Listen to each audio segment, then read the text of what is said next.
नमस्कार, मी पुण्यावरून संगीता तिवारी. मिंधे सरकारनी अटल सेतूची लावली वाट.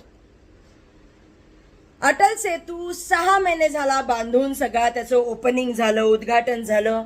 18,000 करोड रुपये त्याच्यामध्ये जनतेचे खर्च झाले आणि त्यानंतर त्या अटल सेतूवर 1-1 किलोमीटर लांब अशा भेगा पडल्यात.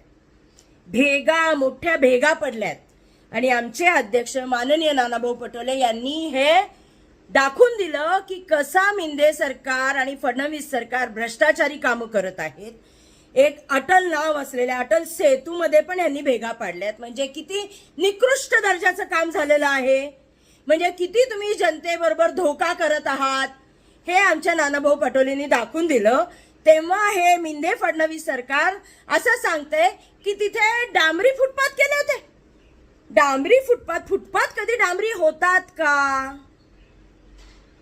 आणि तुम्ही जेव्हा म्हणताय की डांबरी फुटपाथ होते, म्हणजे मोदी का परिवार तसा मोदी का फुटपाथ, अशी काही तुमची इंस्टाग्रामवर स्टोरी चालवायची का तुम्हाला? मला एक कळत नाही. फडणवीस साहेब लगेच जागे झाले आणि म्हणले नाही नाही नाही, त्या अटल सेतूवर भेगा नाही पडल्या, त्याला जो रस्ता जॉईंट होतो तो जॉईंट झालेला रस्ता जो आहे त्याला भेगा पडल्यात.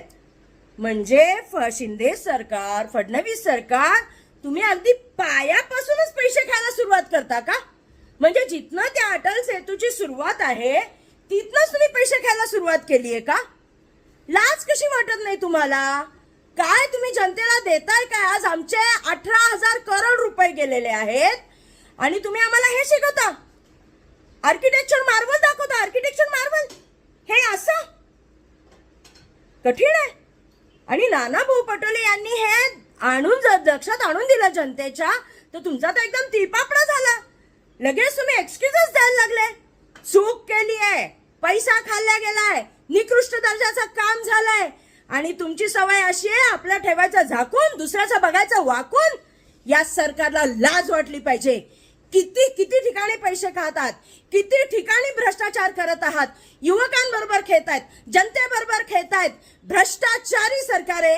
या सरकारने अटल सेतूमध्ये निकृष्ट काम केलंय म्हणून या सरकारने राजीनामा हा द्यायलाच पाहिजे आणि तो आम्ही मागणार. तो आमचा हक्क आहे. जय हिंद, जय महाराष्ट्र, जय भारत.